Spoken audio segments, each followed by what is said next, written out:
नमस्ते, good morning. मैं हूं आपके साथ जितेश मिश्रा। आप देख रहे हैं प्राइम न्यूज। वंदे भारत में खबरों की शुरुआत करेंगे और पहली खबर अयोध्या से, जहां पर अयोध्या राम मंदिर विवाद से जुड़ी एक बड़ी खबर आ रही है, जहां पर चंपत राय ने नृपेंद्र मिश्रा पर गंभीर सवाल उठाए।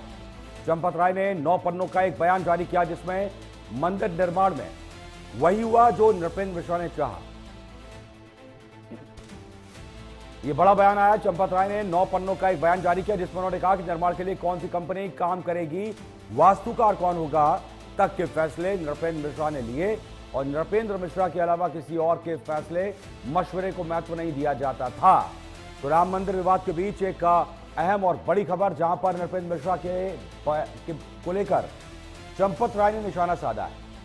उत्तर प्रदेश स्थित अयोध्या में राम मंदिर चढ़ावा चोरी मामले के बीच तीर्थ क्षेत्र ट्रस्ट के पूर्व महासचिव चंपत राय ने मंदिर निर्माण समिति के अध्यक्ष और पूर्व आईएएस नृपेंद्र मिश्रा को लेकर चौंकाने वाले बयान दिए हैं। चंपत राय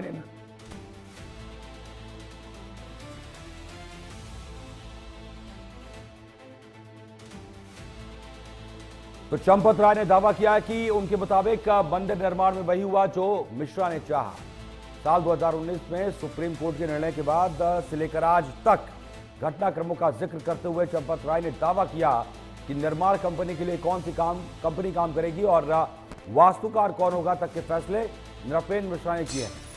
चंपत राय के दावे के मुताबिक कई मामलों में ऐसा भी हुआ कि नृपेंद्र मिश्रा के अलावा किसी और के फैसले या मशवरे को महत्व नहीं दिया गया।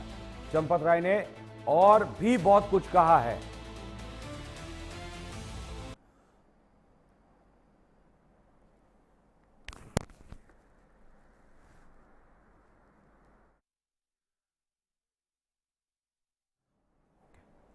तो ज्यादा जानकारी के साथ लखनऊ से प्राइम न्यूज संवाददाता अमित मिश्रा जुड़ गए। अमित, राम मंदिर विवाद अभी थमा था कि एक और बयान से एक नया हंगामा खड़ा हो सकता है?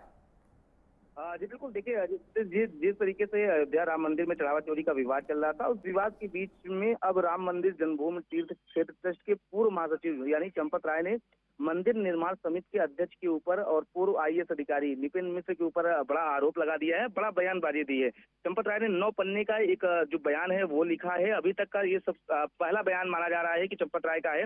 इससे पहले वो बयान केवल ऐसे देते रहे हैं, लेकिन ये लिखित तौर पर ये पहला बयान है। और बयान में जिस तरीके से उन्होंने 9 पन्ने लिखे हैं और उसमें अपने बयान में 33 बिंदुओं के जरिए मंदिर निर्माण से जुड़े फैसलों और नृपेंद्र मिश्रा की भूमिका पर सवाल खड़े किए हैं। उन्होंने कहा है कि 2019 में सुप्रीम कोर्ट के फैसले के बाद राम मंदिर निर्माण से जुड़े कई महत्वपूर्ण फैसलों में नृपेंद्र मिश्रा की प्रमुख भूमिका रही है। उन्होंने आरोप लगाया कि निर्माण के लिए कंपनी के चयन से लेकर अन्य महत्वपूर्ण व्यवस्थाओं तक कई मामलों में मिश्रा की राय क्या यहाँ पर हम ये मानकर चले कि अब ये एक्शन का रिएक्शन है? क्योंकि जिस वक्त राम मंदिर का पूरा विवाद हुआ उस समय नृपेंद्र मिश्रा ने चंपत राय का नाम नहीं लिया, लेकिन बहुत सारी बातें कही थी। चंपत राय खामोश थे। अब ये जो 9 पन्नों का लेटर है, क्या इसे हम एक्शन का रिएक्शन माने?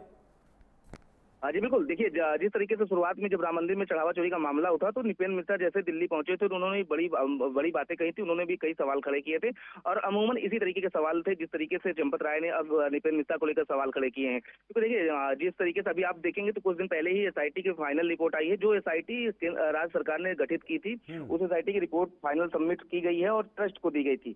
अब उसके 2 दिन बाद ही 3 दिन बाद इस तरह का बयान देना और 9 पन्ने में लिखित बयान देना, तो ये कई मायनों में सवाल खड़े कर रहा है। और जिस तरीके से पहले नृपेंद्र मिश्रा ने सवाल खड़े किए थे, अब उसी तरीके से जो चंपत राय है वो सवाल खड़े कर रहे हैं। और सबसे दावा जो किया जा रहा है, चंपत राय ने एक बात और कहा है कि मंदिर के जो डिजाइन है, फर्म को लेकर दावा है, उन्होंने वास्तुकार को लेकर भी जानकारी दी है। और उन्होंने के अनुसार कहा गया है कि अहमदाबाद के वास्तुकार चंद्रकांत भाई सोमपुरा का चयन वर्ष 1986 में अशोक सिंघल ने किया था और मंदिर निर्माण में उन्हीं को बनाए रखा गया। वहीं मंदिर परिसर में अन्य भवनों के निर्माण और डिजाइन के लिए नोएडा की एक फर्म को नृपेंद्र मिश्रा द्वारा चुने जाने का दावा किया जा रहा था। कहा जा रहा है कि जिस तरीके से कामकाज को लेकर के भी नृपेंद्र मिश्रा का हस्तक्षेप था और नृपेंद्र मिश्रा उस हिसाब से चयन कर रहे थे, तो बड़ा आरोप जो है वो कहीं ना कहीं चंपत राय की तरफ से लगाया जा रहा है। इससे पहले हालांकि चंपत राय खामोश जरूर थे, लेकिन अब चंपत राय जो है जिस तरीके से लेटर लिखा है, इसके बाद से राम मंदिर चढ़ावा चोरी विवाद के बाद ये एक नया विवाद जो है वो जुड़ता जा रहा है। चलिए अमित, अब आखिरी मेरा सवाल ये है कि अब यहाँ पर ये अदावत मुझे नहीं लगता कि थमती हुई नजर आएगी, क्योंकि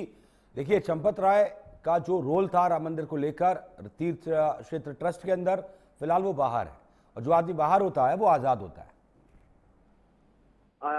कि वो व्यक्ति आजाद होता है, ये बातें हैं, क्योंकि उन्होंने इस्तीफा दिया था, इस्तीफा स्वीकार हो गया था। लेकिन देखिए, क्योंकि चंपत राय इससे पहले बयान जो है वो कम दे रहे थे, बस कुछ ही बातें कर रहे थे। जैसे उन्होंने कहा था कि मैं कलंक लेकर के अयोध्या से वापस नहीं जाऊंगा। लेकिन क्योंकि नृपेंद्र मिश्रा शुरुआती तौर पर जब राम मंदिर में चढ़ावा चोरी का आरोप लगा, तो नृपेंद्र मिश्रा ने खुल करके बातें कही थी और कई बातें उन्होंने जो आरोप है वो लगाया था। तो इसी को लेकर के अब कहा जा रहा है कि चंपत राय भी मौका पाए हैं, क्योंकि जिस तरीके से एसआईटी की रिपोर्ट में उनका नाम साफ तौर पे किसी भी आपराधिक तौर पर नहीं है। हाँ, हालांकि प्रबंधन नियंत्रण में उनकी जरूर लापरवाही पाई गई है। तो इसको लेकर के भी माना जा रहा है कि इसी तौर पर चंपत राय। ठीक है अमित, बहुत बहुत शुक्रिया आपका तमाम जानकारी के लिए। तो फिलहाल इस मामले पर अभी अदावत बढ़ती जाएगी, ऐसा अमित का कहना है और ये लग भी रहा है। खैर, खबरों में